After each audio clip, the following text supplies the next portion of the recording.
نہ میں تبلیغی جماعت کی نیت پر کوئی انگشت نمائی کرتا ہوں اور نہ ہی ان کی محنتوں کا انکار کرتا ہوں۔ میں ایک ریکویسٹ کرتا ہوں، ایک اپیل کرتا ہوں، وہ یہ ہے کہ آپ اللہ رب العالمین کی کتاب قرآن کریم کو اور رسول اللہ صلی اللہ علیہ وسلم کی سنت کو پہنچائیں۔ ہم آپ کے ساتھ ہیں۔ ہم جو ابھی بات کر رہے ہیں تمام اخوان کے سامنے، یہ کیا ہے؟ یہ بھی تبلیغ ہے۔ تبلیغ کے سلسلے میں بھی یہی بات ہے کہ ہمارے سامنے بہت سے مناہج ہوتے ہیں، بہت سے اسالیب ہوتے ہیں، بہت سے طریقے ہوتے ہیں، لیکن ہمیں وہ طریقہ اپنانا چاہیے تبلیغ کا جو اللہ تبارک و تعالیٰ نے اور محمد رسول اللہ صلی اللہ علیہ وسلم نے بیان کیا ہے۔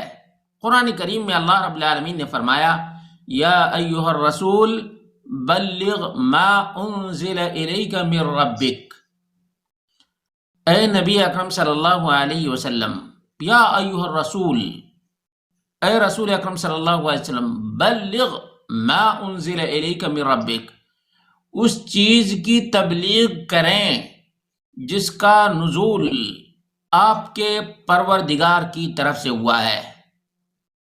اگر کوئی آدمی ما انزل الیک من ربک کی پیروی نہیں کرتا ہے اور خواب کو بیان کرتا ہے، قصے بیان کرتا ہے، کہانیاں بیان کرتا ہے، تو اس کو عربی زبان کے اعتبار سے تبلیغ تو کہہ سکتے ہیں، لیکن شرعی تبلیغ یہ نہیں ہے۔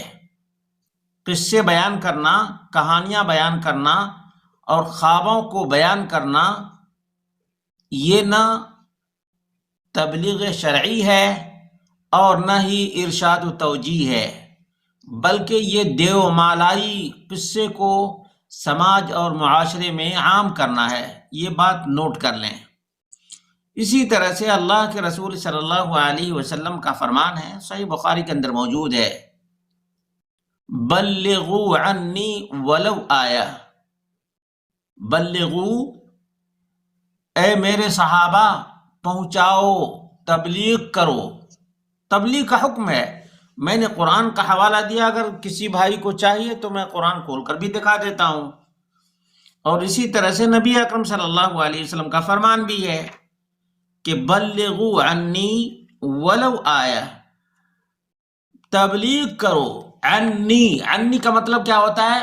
مجھ سے جو چیز معلوم ہو اور ثابت ہو، یعنی نبی اکرم صلی اللہ علیہ وسلم نے جو پیغام دیا ہے اس پیغام کو پہنچاؤ، ولو آیا، اگرچہ ایک حدیث ہی کیوں نہ ہو، یعنی ایک حدیث بھی نبی اکرم صلی اللہ علیہ وسلم کی تمہیں معلوم ہو تو اس کی تبلیغ کرو۔ دیکھا، قرآن کا حوالہ، نبی اکرم صلی اللہ علیہ وسلم کی سنت کا حوالہ، کہ ہم اپنی منمانی نہیں کر سکتے، اپنی منمانی نہیں کر سکتے، بلکہ ہمیں پابند کیا گیا ہے کہ ہم وحی الہی کی تبلیغ کریں۔ وحی الہی کی، یعنی قرآن کریم بھی وحی الہی ہے، نبی اکرم صلی اللہ علیہ وسلم کا فرمان اور آپ کی سنت بھی وحی الہی ہے، کیونکہ اللہ رب العالمین نے فرمایا، وما ينطق عن الهوى ان هو الا وحی یوحی، ان هو الا وحی یوحی۔ معلوم یہ ہوا کہ ہمیں ان دونوں چیزوں کی تبلیغ کا حکم دیا گیا ہے، ان دونوں چیزوں کی تبلیغ کا حکم دیا گیا ہے، اور ہمارے اوپر ذمہ داری ڈالی گئی ہے، ہمارے اوپر ذمہ داری ڈالی گئی ہے کہ ہم اسی چیز کی تبلیغ کریں جو اللہ نے اور محمد رسول اللہ صلی اللہ علیہ وسلم نے بیان کیا ہے۔ ہم اپنی منمانی نہ کریں، ہم اپنی منمانی نہ کریں۔ اگر ہم اپنی منمانی کرتے ہیں تو اللہ رب العالمین کے غضب کو دعوت دیتے ہیں، اللہ رب العالمین کے غضب کو ہم دعوت دیتے ہیں۔ یہ دیکھ لیں، یا ایھا الرسول بلغ ما انزل الیک من ربک، یہ سورۃ المائدہ آیت نمبر 67 ہے، 67 نمبر کی آیت ہے، آپ لوگ دیکھ رہے ہیں اس کو۔ ما انزل الیک من ربک وَإِن لَّمْ تَفْعَلْ فَمَا بَلَّغْتَ رِسَالَتَهُ، اور اگر اللہ رب العالمین کی طرف سے نازل کردہ پیغام کو نہیں پہنچاتے ہیں تو اللہ رب العالمین کی رسالت کو پہنچانے کا حق ہی نہیں آپ نے ادا کیا۔ وَإِن لَّمْ تَفْعَلْ فَمَا بَلَّغْتَ رِسَالَتَهُ، اگر آپ نے ایسا نہیں کیا تو آپ نے اللہ تعالیٰ کے رسالت اور اللہ تعالیٰ کے پیغام کو نہیں پہنچایا۔ اب معلوم ہو گیا کہ جو لوگ ما انزل الیک من ربک کے پابند نہیں ہیں وہ لوگ تبلیغ نہیں کر رہے ہیں۔ اللہ رب العالمین نے کیا فرمایا؟ وَإِن لَّمْ تَفْعَلْ فَمَا بَلَّغْتَ رِسَالَتَهُ۔ یہ لوگ جو آج تبلیغی چلے لگا رہے ہیں یقیناً محنت بہت کر رہے ہیں، ان کی نیت پر بھی ہم شک و شبہ نہیں کرتے، یہ نوٹ کر لیں، یہ دو باتیں ہماری طرف سے نوٹ کر لیں، اور تمام بھائیوں کو ہم یعنی مؤدبانہ ریکویسٹ کرتے ہیں کہ میرے بھائیوں غلط بات کسی کی طرف منسوب نہ کرو۔ نہ میں تبلیغی جماعت کی نیت پر کوئی انگشت نمائی کرتا ہوں اور نہ ہی ان کی محنتوں کا انکار کرتا ہوں، میں ایک ریکویسٹ کرتا ہوں، ایک اپیل کرتا ہوں، وہ یہ ہے کہ آپ اللہ رب العالمین کی کتاب قرآن کریم کو اور رسول اللہ صلی اللہ علیہ وسلم کی سنت کو پہنچائیں۔ ہم آپ کے ساتھ ہیں۔ ہم جو ابھی بات کر رہے ہیں تمام اخوان کے سامنے، یہ کیا ہے؟ یہ بھی تبلیغ ہے۔ یہ کیا ہے؟ تبلیغ ہے۔ ہم تو پہنچا رہے ہیں نا۔ تبلیغ کا معنی ہوتا ہے پہنچانا، بلغ یبلغ کا معنی ہوتا ہے پہنچنا، اور بلغ یبلغ تبلیغاً کا معنی ہوتا ہے پہنچانا۔ ہم اللہ اور اس کے رسول کا پیغام پہنچا رہے ہیں۔ قرآن کریم کھول کر ہم نے دکھا دیا، اللہ کے رسول صلی اللہ علیہ وسلم کی حدیث کے حوالے سے میں نے بتا دیا کہ اللہ کے رسول صلی اللہ علیہ وسلم نے قید لگائی ہے، شرط لگائی ہے۔ وہ شرط کیا ہے؟ کہ ہم وہی چیز بیان کریں جو اللہ کے رسول صلی اللہ علیہ وسلم سے ثابت ہو۔ اب جو چیز ثابت نہ ہو نبی اکرم صلی اللہ علیہ وسلم سے، اس کو کوئی لوگوں میں عام کرے تو ظاہر سی بات ہے اللہ رب العالمین نے فرمایا کہ نہیں، تم نے رسالت کا اور تبلیغ کا حق ہی نہیں ادا کیا۔ فما بلغت رسالتہ، فما بلغت رسالتہ، کیا کہیں گے؟ تو یہ لوگ جو قصے اور کہانیاں اور حکایت نمبر 1، حکایت نمبر 2، حکایت نمبر 10، حکایت نمبر 20، حکایتیں ہی حکایتیں ہیں، اب یہ تو تبلیغ نہیں ہے نا، یہ تو تبدیع ہے، یعنی بدعت کو عام کرنا ہے، بدعت کو پھیلانا ہے۔ ہم اس چیز کا انکار کرتے ہیں، ہم اس چیز کا انکار کرتے ہیں۔ اور میں نے حوالے کے طور پر بتایا تھا کہ فضائل درود اٹھا کر کے دیکھ لیں، فضائل حج بھی اٹھا کر کے دیکھ لیں، صاف طور سے لکھا ہوا ہے کہ 555 ہجری میں رفاعی نبی کریم صلی اللہ علیہ وسلم کی قبر کے پاس آئے۔ 555 ہجری یعنی کتنی بڑی مدت ہے؟ نبی کریم صلی اللہ علیہ وسلم کی وفات کو کتنے سو سال ہو گئے؟ یعنی 550 سال ہو گئے۔ 550 سال کے بعد کوئی قبر پر آئے اور کوئی قصیدہ پڑھے، نعت خوانی کرے، کیا کرے؟ نعت خوانی کرے۔ تو کیا نعت خوانی کو اللہ کے رسول صلی اللہ علیہ وسلم سنتے ہیں؟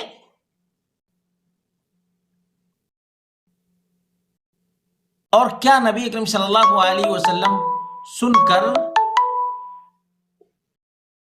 کیا نبی اکرم صلی اللہ علیہ وسلم سن کر ہاتھ نکال سکتے ہیں؟ ویسے بھی یعنی قبر کی جو مٹی ہوتی ہے وہ کتنی موٹی مٹی ہوتی ہے، اب اس کو ویسے بھی آدمی نہیں پھاڑ سکتا ہے، تو بھلا بتاؤ کہ 500 سال کے بعد، حالانکہ علماء احناف نے صراحت کی ہے کہ کوئی نبی، کوئی رسول، کوئی پیغمبر بھی وفات کے بعد نہیں سن سکتا ہے، وفات کے بعد نہیں سن سکتا ہے، یہاں تک کہ اللہ کے رسول صلی اللہ علیہ وسلم نے فرمایا ہے کہ میرا حال وہی ہوگا جو عیسیٰ علیہ السلام کا، کہ عیسیٰ علیہ السلام نے کہا کہ اللہ جب تک میں ان کے درمیان تھا تب تک تو میں ان کی نگرانی کر رہا تھا، نگہبانی کر رہا تھا، ان کو سمجھا رہا تھا، ان کو بتا رہا تھا، لیکن فلما توفیتنی کنت انت الرقیب علیہم، لیکن جب تو نے مجھے اٹھا لیا تو میں ان کے بارے میں کچھ نہیں جانتا، میں ان کے بارے میں یعنی اپنی امت، حالانکہ عیسیٰ علیہ السلام زندہ ہیں یا نہیں ہیں؟ زندہ ہیں، لیکن کیا دنیا میں زندہ ہیں؟ جب دنیا میں زندہ نہیں ہیں بلکہ برزخ میں ہیں، زندہ ان کو اٹھا لیا گیا ہے، وہ جب نہیں سنتے، نہ جانتے ہیں، نہ دیکھتے ہیں، تو جن نبیوں کی وفات ہو چکی ہے کیا وہ دیکھتے، سنتے اور جانتے ہیں؟ نہیں۔ یہ آیت میں کچھ نوجوانوں کے لیے پیش کر دیتا ہوں۔ یہ سورۃ المائدہ ہے، سورۃ المائدہ، اور آیت نمبر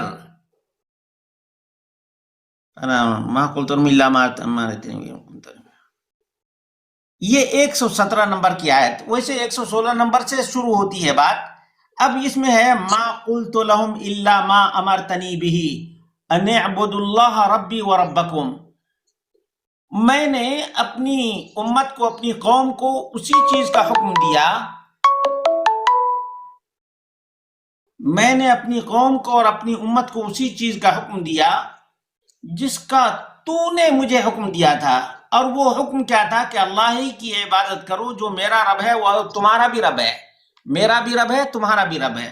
وَكُنْتُ عَلَيْهِمْ شَهِيدًا مَا دُمْتُ فِيهِمْ، جب تک میں ان کے درمیان تھا تبھی تک ان پر گواہ تھا۔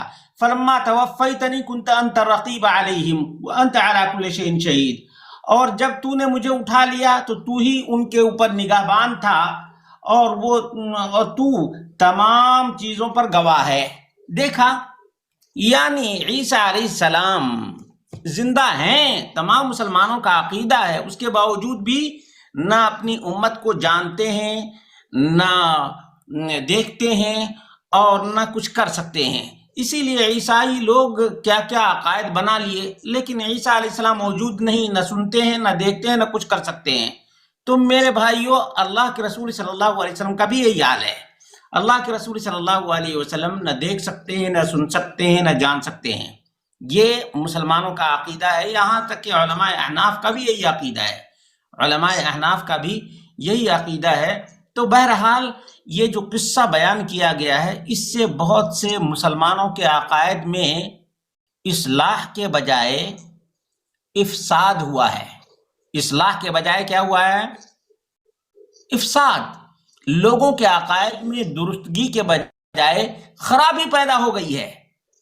اسی وجہ سے اب شیطان ابلیس نے کیا کہا، جب نبی اکرم صلی اللہ علیہ وسلم قصیدہ سنتے ہیں، دیکھتے ہیں، ہاتھ نکالتے ہیں، تو جو اولیاء ہیں وہ بھی دیکھتے اور سنتے ہیں۔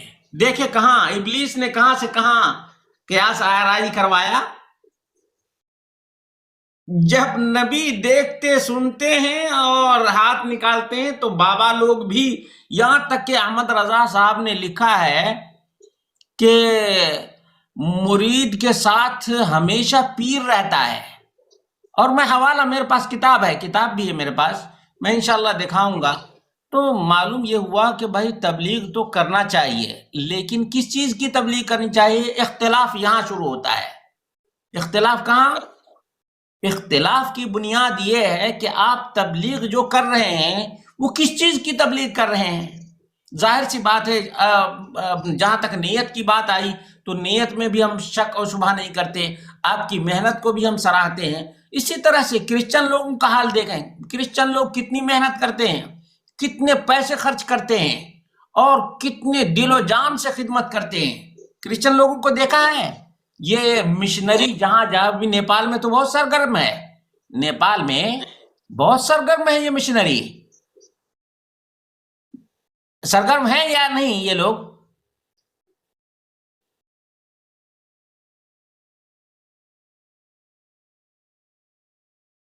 ہاں بالکل بالکل، محنت کرتے ہیں یا نہیں کرتے ہیں؟ اچھا، پیسے خرچ بھی کرتے ہیں؟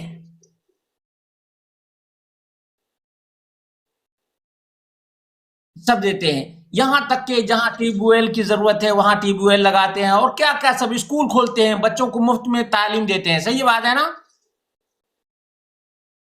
اور نیت بھی ان کی بہت ہی اچھی نیت ہے، لیکن کیا کوئی اجر و ثواب ملے گا؟ یہ تو جہنم کی طرف بلا رہے ہیں۔ اسی طرح سے کوئی مسلمان ہو کر اگر ایسی چیزوں کی تبلیغ کرے جو نہ رب کے قرآن میں ہے اور نہ نبی کے فرمان میں ہے، تو کیا اس کو اجر و ثواب ملے گا؟ نہیں ملے گا۔ لیکن یہی کام صحیح ڈھنگ سے کیا جائے تو بہت بڑا اجر و ثواب ہے، بہت بڑے نیکی کا کام ہے۔ تو یہ بنیادی چیز ہے، اس کو جاننے کی ضرورت ہے۔ بس اللہ رب العالمین سمجھ عطا فرمائے، ہم کیوں اختلاف کریں گے؟ ہمارا مقصد تو صرف اور صرف یہی ہے کہ جس طرح سے اللہ رب العالمین نے فرمایا اتبعوا ما انزل الیکم من ربکم، اس کی پیروی کرو جو تمہارے پروردگار کی طرف سے نازل کردہ ہے۔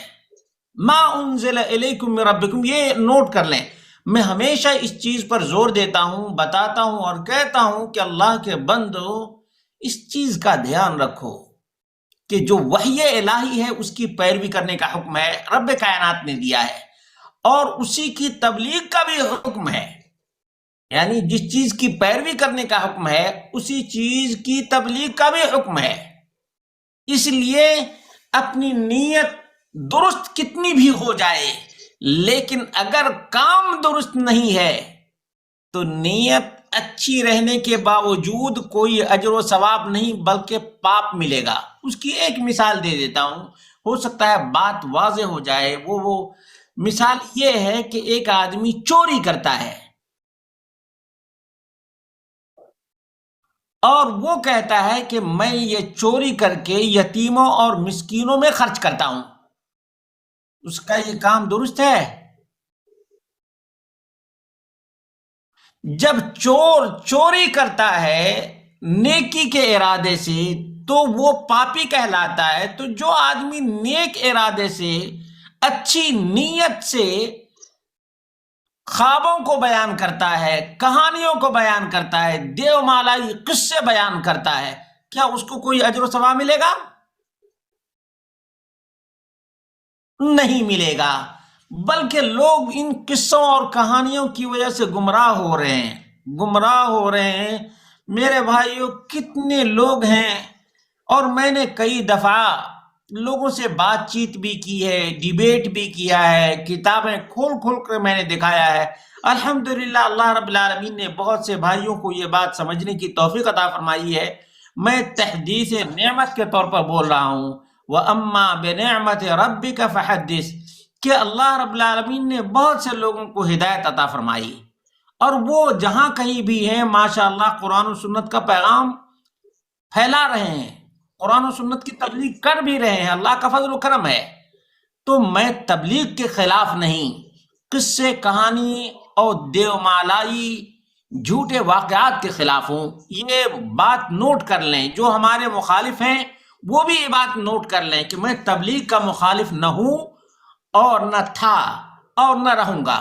میں تبلیغ کا قائل ہوں، تبلیغ کا فاعل بھی ہوں، تبلیغ کر بھی رہا ہوں اللہ کے فضل و کرم سے، لیکن میں اسی چیز کی تبلیغ کرتا ہوں جو رب کے قرآن میں ہے، نبی کے فرمان میں ہے، صحابہ نے جس طرح سے قرآن و سنت کو سمجھا ہے ہم اسی کا پرچار کرتے ہیں۔ بس اللہ رب العالمین ہی توفیق دینے والا ہے۔